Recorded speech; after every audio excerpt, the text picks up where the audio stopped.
أعوذ بالله من الشيطان الرجيم. بسم الله الرحمن الرحيم. الحمد لله رب العالمين. الحمد لله رب العالمين. الحمد لله رب العالمين.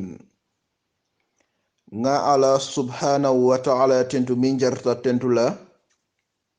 wakola menna interim party leader kontonna Honorable Fabakar Kekendo Tombonjata anala do kunyol mume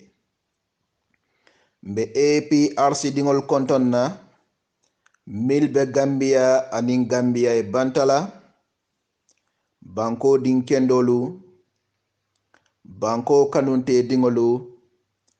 mafolal mume ko assalamu alaikum wa rahmatullahi ta'ala wa barakatuhu. Nta Muhammad maronne mutana nyin talato lungola nga ala subhanahu wa ta'ala tentu mansa kallanke dunia naymo mario aning lakira naymo mario kitite la manso tonya manso dunia naymo mario aning lakira naymo mario. APRC dinkendol atol min kala moyning hakilola banko dinkendolu atol min kala moyning hakilola banko kanunte dingolu mbafolal mume ko assalamu alaikum wa rahmatullahi ta'ala wa barakatuhu. Mbadin Gambia dingolu vintanun komando kafale ko albalale ayatili nan Gambia banko kan komandiro siyata dolko kija farolom dolko molke kijol farandi mantra ani mo kilin kijo farandi kan billahi wallahi tallahi kalsha Allah subhanahu wa ta'ala la manso mi sangoda ay banko da mantra ka mo kijo farandi nga fale nun komanto Gambia dula jelle malta Gambia banko kan fo aliyamira mo kensengolati bang birikama malata dula saba malta brikama bank brikama sate kono Africell malata inara makat prisin ile stofana amalata mune ya mala fo atol yamira nyimu kensa ngolti Gambia dingolu kumo fele mbafula le nin lafta kairo sabati Gambia banko kan nin lafta Gambia benun damento a murunje kuma kan fele mbafula liye nimi ya ta wasalam nimi mata fana wasalam ntenga minje mbole folaliye Gambia dingol alnga wuli nga tane dunia la ko nama sake o mimbota jang suota wala muru nang Gambia banko kan alnga wuli nga tane dunia la ko nama sake o mimbe num banko kan la fole wala muru nang banko kan President Jammeh naman na Gambia banko kan awato la billahi wallahi tallahi nkalte alala miye sango da banko da Gambia be dunna mantoro kono mantoro min batin Gambia din jama be kasara la Gambia din jama be nimi sala Gambia dingol alnga wuli mansa min be num banko kan ngamura kan ngatubo seyama mi wonten wallahi Gambia ben nimi sala Gambia banko ben nimi sala Gambia bankol doara sate beti bar Gambia bankol fana warta sate beti Gambia banko manke batara bankuti Gambia banko momo malo wala betulu nala nyimman sakunda sen nimisa ise blocking mune atina ila faka nyi kusi fa tamandi Gambia banko kan mbadi Gambia dingolu ndol manke politician oldi wallahi billahi manke politician di Gambia dingol alnga wuli ngatani dunia la ko na former president his excellency Sheikh Professor Dr. Alhaji Yahya JJ Jammeh Babil Mansa surata wala ay murunang Gambia banko kan nama murunang banko kan kayro da seto la Gambia banko kan kumo fele nga faliye nal lafta alata nal mallafi alatuje balu lombina la albal blokinna Gambia sen nimisa mune atina e banko sigade nyim e bulisa la nyim mansakunda la setan masakunda ala jawol kila jawol alemin tabinan pour kala gambe donc ni coalition government ala mari man satalla yasika kupi al kunkan alte kanala mok alman jari atol nyanda fala la atol be nyanda fala la nyi iblisa la nyi masakunda atol nyanda fala le dak ni sarno bankol kan atol nyanda fala le alman jari fenna munem atol ko alnataka ala subhanahu wa ta'ala dino le kele atol ko alka ala subhanahu wa ta'ala fanyandi ning ayatara nung Umar bin Khattab la jamalo lam nyita atol be ko nyanda kuntulale ning coalition government atol be ko nyanda kuntulale pat ning ayatara Abubakar Siddiq ñol wato lam nyiti atol nyanda falale atol man jari fenna ni mol stataka diamo alko molbe molmo politician leti mol ya fo no audio kono mo jama ya fo le 2016 2017 2018 kana baytullahi almaru sa fala audio kono ko nyum masakunda ye kayto sane mi badna pour keni ke futu gambia banko kan jama findita ka kumo kala kumo bay barbi ale to abul kabonele banko kan kana gambia banko ka fo ko jeli rights to gambia banko kan musole rights to gambia banko kan pour muso ni muso e futu keni ke futu ni mol ya fali alkumul ka alam barola masakunda le kajafi bi afele dunia be ya moyi munabe kering e jele siga yali adama barola dina nyaton kolu muslimolu alnga wuli ngan tewo sidi wato sida ala marri mansatallahi ya marako ni fengo jami yalan ko tinyar kolom banko kan abe dinol burukalale abe tinyaro kela ala bondinal bulula nalta bondinal bulula ala fonal dalla ala bondinal dalla nalta bondinal anal dalla ala mutal siso kono wole fenke da beti wole lamfuta beti ni fata kono ala mari mansatalla be nyinin kala li yawmal qiyamah lolu wala le gambia dingol alga wuli nga tandi dunya la kon tol la banko kan kenin ke la futu on tol ma long hay su ke buga sele su ke o kan wulu ke buga sele wulu ke kan nyim man sakunda tol min bije tol mi ya sign tol kilo killing ala fo tol e futu tol min bije president on la ministre de male futu tol ke de male futu ni yake mol sa mol fanan sake ala fo tol yake yele mu ala fo yele musol bula al nga fo ko yele musol min futu tol ministre kewol president ol al nga fo yele musol bula ni yele musol bula ye kewol futu do fanan sinanga sela nyokan billahi wallahi tallahi gambia dingol sondanyina al bala jawbe jila gambia banko kan mere ka diamali yele e ala bungol sorang mol bol diam kan e kada kudo fana bonena ko deke european union kana lo ka fako ha kodo nangam kare ngole dila ngema ko nyinella etol bele banko kan ha gambia nol al nga wuli nga mulu nga tubo se ala subhanahu wa ta'ala ma nga president jame to nyele president jame bami bela nun kunun nyaaje nyim mansakunda iblis ala mansakunda jahil mansakunda e ka president jame kala nyine ba ko koma e belo le ba fala mola ka mole fa ka nyine ka be faniya to nyata koma e ka kala nyine la min binatin lebe batari ataman la banko kan e be hasiji ataman la gambia banko kan mbele ya moy nyola de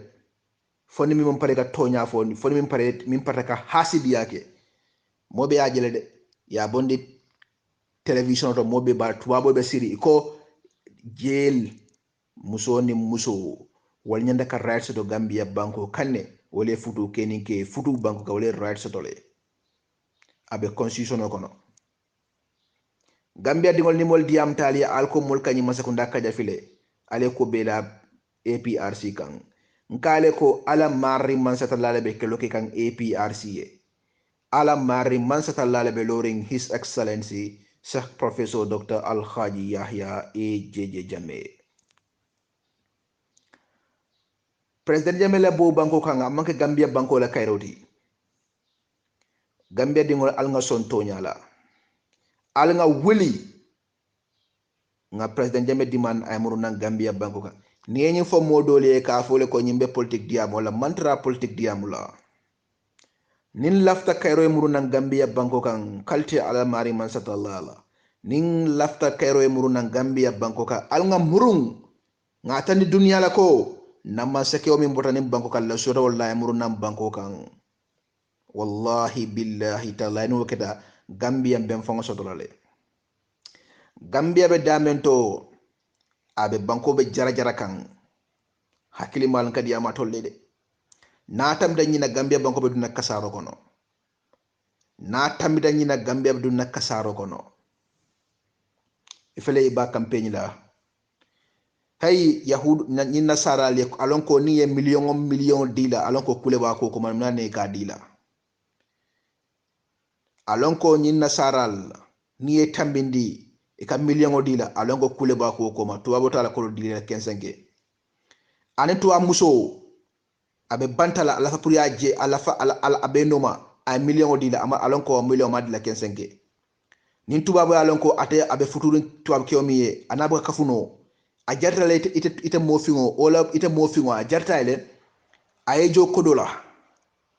pour yaje ne triklinda ma ayejo kodibala amanke wole fendi enen tuba bu tara silo kan tuba muso ina tara silo ka betaka isa kumandi ate dankula tuba ke o mofingo muso sa kumata dankula ballumen asulotala pour ka tulung ase kodiba kato bona diala bi afa nyinta pour nay ka fu dorong moto nyina sala alay yamarde pour nga jamfeela badi Gambia dingolu Gambia dina fulangole long Christianity and Muslim ititala Bible ko na traje ko keni ke futu musuni musu futu tuwabu ya yatini banku la kan nafulo dunu jalon ko tonyal alon ko abe kule nyini kanje fo aliyamra tuwa musulmin ka bonan banko Gambia e bantala tuwa musulmin ka bonan bantala muske baron kana Gambia banko kan fo aliyamre kana kensenela ikana kule nyini banko kan itole lota jam mustuabo le kom ni dafa jenola banko dunia Africa banko kan iko number 1 country Gambia fo atoli yamira mu Gambia banko e Carolty bank fo atoli yamira wo mu Carolty Gambia banko kan Gambia nol ngan kungo dun ngasingo dun blato nimman wuli billahi wallahi tallahi se dun kasaro kono se dun nimiso kono dol me taka diamal yele ninka diamal ye aliyamira yanka kuma karanta ngol faliye Gambia banko le do daga dunia beti bar Gambia banko le fana warta banko beti hakili mal ka diamulle kube Gambia ni min manke banko kanun tawdi ibata ko mantra salary banko kan ite bala fastu la Gambia dingoliye nyimman sakunda man bala fastu to Gambia dingoliye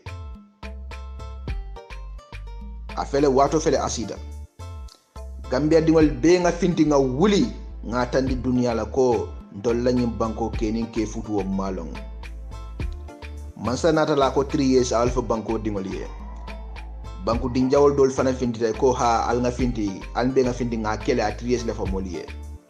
e ko wolle be right kan bari man sakunda fele aka finti ka fo kenin ke futu mol be derin tuk mo buga finti ka fo al nga finti nga tani dunia la ko dol man la finni na banko kan wana ngo 3 years na setanol lom nafiko lom hasidol lom e malaf banko la kayrola e tol biara ne ko luwa boko kono sanjilu lebije ni mansanata ni fanya la pare tonya sabatindila akoye ko sanyi sabamidani walla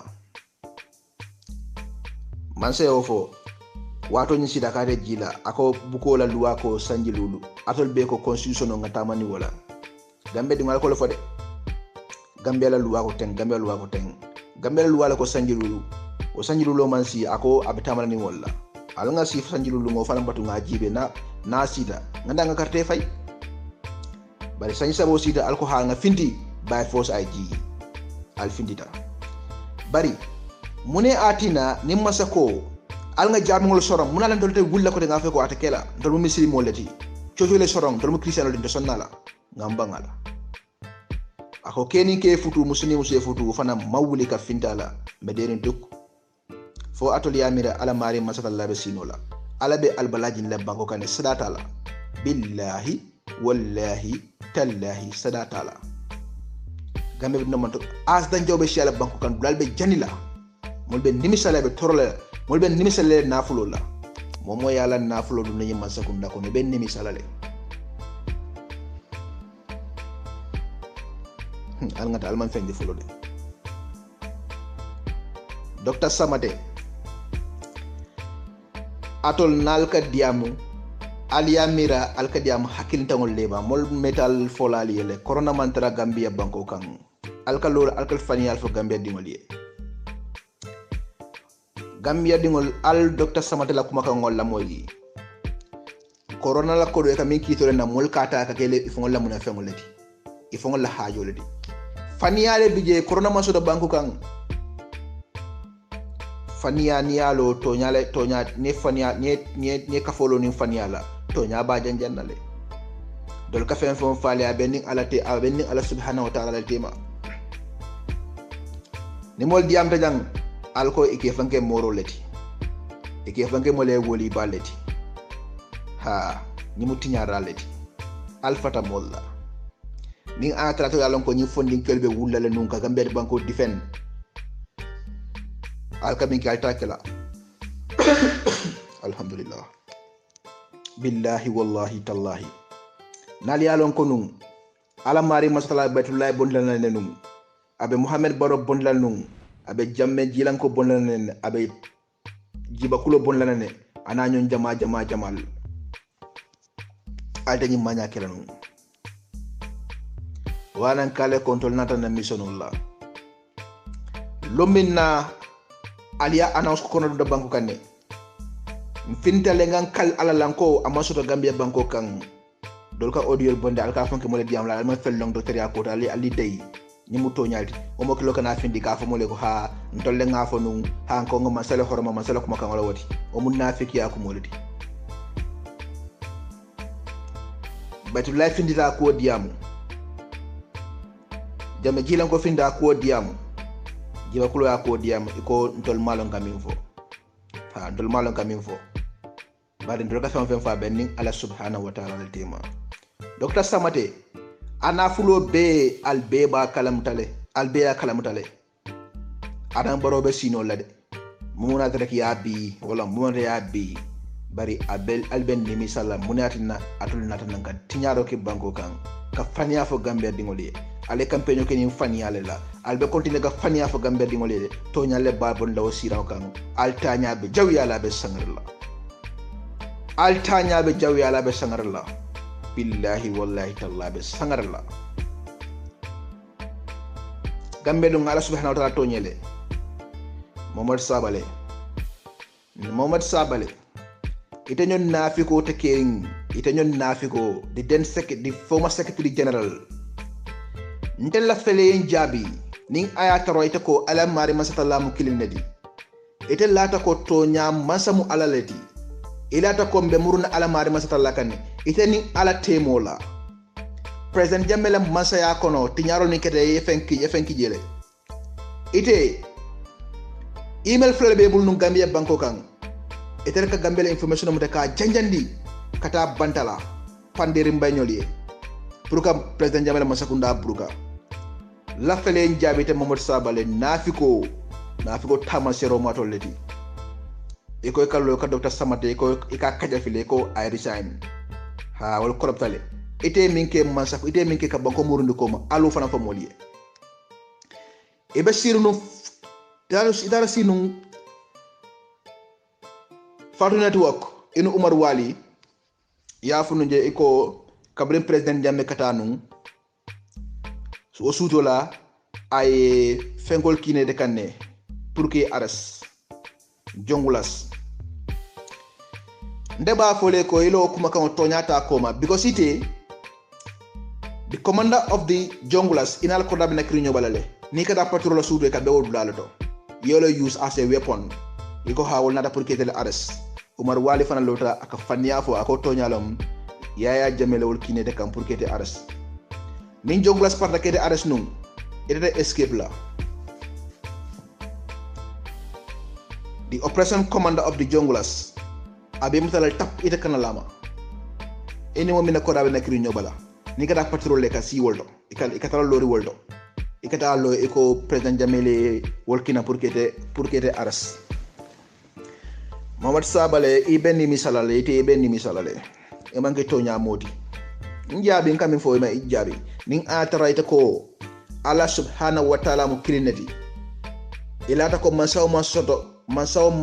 man soto fo ala subhanahu wa ta'ala damma na alkalo alkalla nyin nafik ya fo gambia dingoliye atole gambia dingol kasara atole gambia dingol dum din yemman toro kono ala koros momo botanan APRC a place wol maranum APRC tata UDP ala lon ko banku tinyala ba ay kasaro ke banko kanne ali fonyo nyina ka fo ko alngata ngam man ya fasa ate wokla Mamad Sabally ben nimi salale e ba regret la wayi yida dum di banko la kasaro kono na bayta nga dolo min billahi wallahi tallahi e be regret la e ben nimi sala na fiko tamasero ni mosi faleti ngamin foye Mamad Sabally njabi ite email fulale be bulu join the list ala nyinin kani ko ko atani ala temal fama soto Fatima soto fengi fulale bate bulu email fula aka banko la kullo bonne min kono ka janjandi kata banko e bandala aba kila panderi mbay wali wana ngala diamo do fana la moy anin haruna be diam kan aka foy ko ha nka diam no president jamel pour anin panderi nyol ka communicate bandala ha nka diam la pour anin Senegal la badia na fiko na bina diam la ha Gambia mu independent country ready tuabol kele interest la nyini fo tele man le ko president jamel naka tuabol neng aka ko kolom fu tuabol ma amena ko fo ya naka diamé ni Mamad Sabally kana mol diamundi Mamad Sabally tenkung Mamad Sabally siye tenkung ato le banko dum nyem mantoro kono ala te kayro kelaliye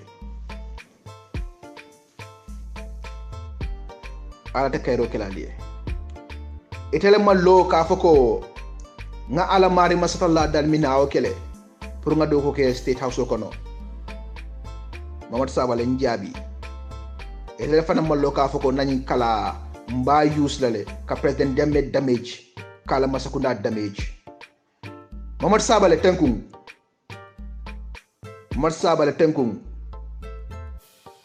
atolle modum ninya mantoro kono alal dabiti alesi ale tenkung niaje bi molbelo la Gambia wafala Mamad Sabally di Gambian pen ala tala ko la jumalo ke president jamelom hay hadama dingo ni ma ala tendu ite nyong muslimo tendu nola ite nyong hadama do tendu nola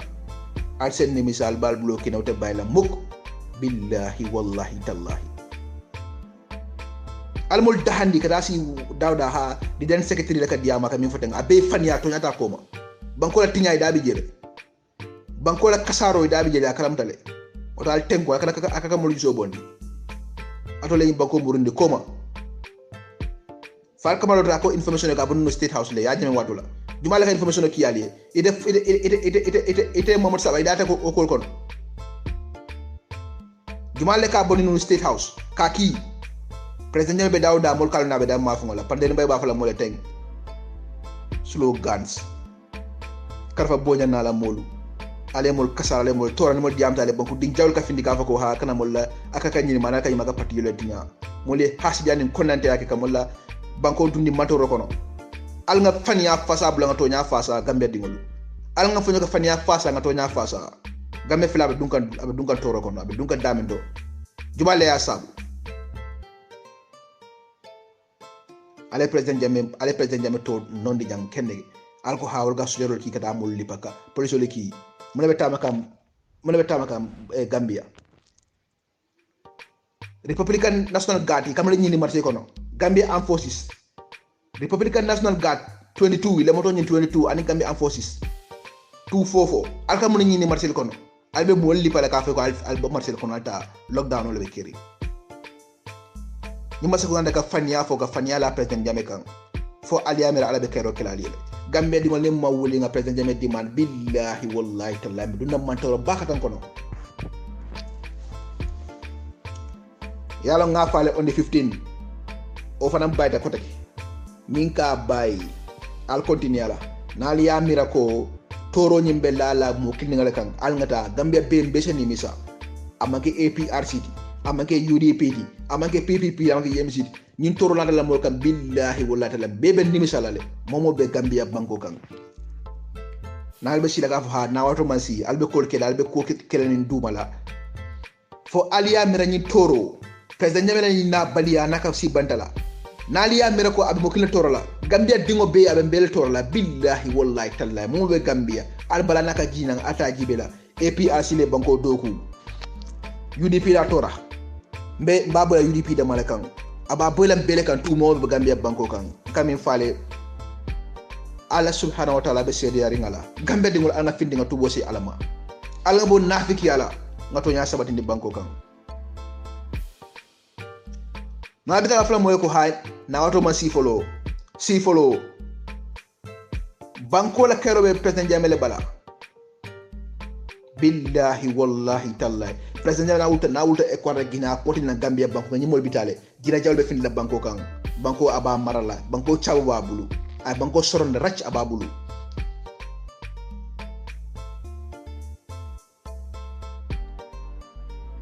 president na man na banko kan banko te kero dola banko be na fitno kono man tora bakatan kono wala gambia dingolu al nga wuli ma fo moy wuli nga tiñaro la de ala nakum wala moy gambia dingol ala nakum ko ala la moy ni hakilo la mo kana la moy ni jusola gambia do le findan ka lo nka campaign ka fako president jamme mo fala le di president jamme ka mo rip al nga findi nga tani dunia la ko na masake o mi mbota jam sota wala ni maki gambia non sen nimisa sembulol king le mo la banko tora the entire security personals you guys should stay away from our executive members you guys should stay away from our executive members aliya mo la deputy party leader commande first deputy party leader aliya commande munela tu fajallo sita dunia nyati long la ay fania la tu fajallo be nimisala munatina anata nyi dunia kono rambo min fo ay to nyala fo batami will not escape o mu to nyalati atol min kata mol arrest alternal hakilo la nka faali le alternal hakilo la gambia bango anisain APRC le marlo la yawmil bi yawmil lumole kalungo jo yawmil bi yawmil lumole kalungo jo albe ko ku tamani ka mole nya balade alkana so nyimma sakunda yal dundin nambaro kono yal dundin nimiso kono nyimma sakunda la tol doya atol gambia en forces nyimma sala doya polisol paral nyimma sakunda la doya bi ku kilo kami fonno ko president ko ke e kana e katol nyora la ko deke al bosino la ala nya yele ale bosino la anden atol nafikolo milbe duma alfata na executive la alfata APRC executive la ni momo malla executive la APRC edo ko be APRC le malla walla stay away ni te malla walla ile on political party form ale bon nafiki yala mo be nyin nafiki akono nalman tengu mbal tengun la sai ato la ko man te daw gambia de ngal tentu ngal jeyi mbafulal mo me ko assalamu alaikum wa rahmatullahi ta'ala wa barakatuh. أعوذ بالله من الشيطان الرجيم بسم الله الرحمن الرحيم الحمد لله رب العالمين بعد Gambian ko lumbal konto nambal tan lambal jaylane AP asadungol be badungolu alnga silafidna la billahi wallahi tallahi ngatala nin kilaye kuna lingal sabari kana moin lakena ka kena sang kana ka bloko kosi bloko joda mambu ka bloko kosi bloko da mamma ka buka ke pototi ka smindo sang ka kenati ka masongol jung ka dogo ke ala korda kono badungol hannata wandi place le mu adomanke wandi place oti alte silale foba ale nyo fomba o fi satani di kana ka wandi adama dingo toro kala korda tum da ka janda hanna ta fense da malidi ko dole ndani kon re badngolu ali ngamira demandi kon ni buka banko sambanna to kon ni ka kon nante abulantema kon ni ka jaw ya bulante ndamante man badngolu ali ngam sabari badngolu almbe man sakunda men buloto wallahi billahi tallahi ngatala nin kilay abada bada du ngafo nawdul kon ko mbe gambe dungol mbe ño falale man sakunda la hajo mantrade billahi wallahi tallahi besnine bari mota ñi bala hani kafiro le tin ñi bala ko mi ati kala ñi ko yati billahi wallahi tallahi ha assalamu alaykum al-shakir ni dula tamu la abbe futakan assalamu alaykum foniatu albado mamad badia spain a'udhu billahi minash shaitanir rajim a'udhu billahi minash shaitanir rajim a'udhu billahi minash shaitanir rajim bismillahir rahmanir rahim alhamdulillahi rabbil alamin alhamdulillahi rabbil alamin alhamdulillahi rabbil alamin epi arsin kolu mbari ngambian kol mo kendolu fano kedaja ndol nyimma wulta kara kono be aldana men be suto kono fofone ke alni masuli kara kono sumandan kontrolem min nyata ko persanken do yaya ejijam babili mansa be sirigine kotrali anala muso anala dungolu an delegation me an tata jade ken be kontonna kana bula gamme men nyata ngol kontonna papa karton bon jata rambo jata ya bakoli amulu nyasi nyolu duduja ablankorma bakso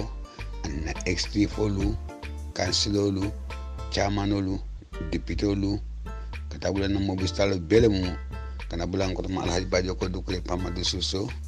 an mombe EPS groupe ko no kata koina fo kato Africa bankol kana bula Europe UK America alna bado Muhammad Badiane to ka suma dan konto di assalamu alaikum warahmatullahi wabarakatuh hani sai mbadi wolu APRC nkolu gambian kol mo kendol ndemutana la lekan sunkaro nsafono ngadam ta ismillah fombe sabang alhamdulillah rabbil alamin fola sinna batul muta fola sinna jubol khafari na sawanta furo fola siyam fe bulu e babili mansa fo ni may murna banko nyin kan kembe tra kara kono e babakar tombo ndira ni family be e pesa dum wala ni gambia mo kendolu falasim be kisi armaden setano la jinna setano e falasim be kisi nafigola falasim be kisi momo e na adat di APS la falasi amalundi momo ya sungotli APS falasa amalundi momo aya brotli APRC fola samaluni e APRC nyatota demu inshallah APRC ndol malafi ndro molo ngamelo remu ala danoti na nyaton kolu wallahi kenya marolla na nyaton kolu e kenya marolla inshallah summa sallahu APRC dumolu ita sosola ndol tafande na nyaton kol sosola armadu woni nyaton ga kendo soto nyato e amanke komi ila mo kende ya non ala le yake alla be ramadu mo timmandi la ka ramadu mo bondi ay silala ayala e ake alay ayatu alay wallahi alla be kala nan ya tonkolu mo kendol mo alay tombo ibatula alay ba kala alay ay mbarungulu alingana nan na tonkol soso wallahi alingana nan na tonkol soso alinkana koko miran na nyaton ko la namange karati inshallah ala be jidi lale e babili mansa inshallah ni mabula banko nyin kan kara kono inshallah e gambia kamara wallahi mafo modore de Muhammad Badiane na jigo ka Allah subhanahu wa ta'ala ko kan kafo Allah subhanahu wa ta'ala abe babili mansa ba mudula ay sisirangola mafo ni tembole mbari babli man sa fayna banko mare sallallahu ni ala sonta inshallah mafo ni te sonta ni ala sonta inshallah illa rahmatullah wa sallallahu balbe kontona bande kama ko dale wallahi e ndafala mbalbu ngado ke sakul kangoto walla ngakonto ke sakul kangoto e mol beja be mamalika kam e sakul kamoy wala tinan sina makuma kilin men to malika kangoto insa afo ko sini ajibe bi mo jama be kan abe malika kan ni moyle assalamu alaikum na bala Muhammad Badia abe se assalamu alaikum la ka na na kuma fo jang ay aldimi al kan ay champion mudu yo ya mo mantini assalamu alaikum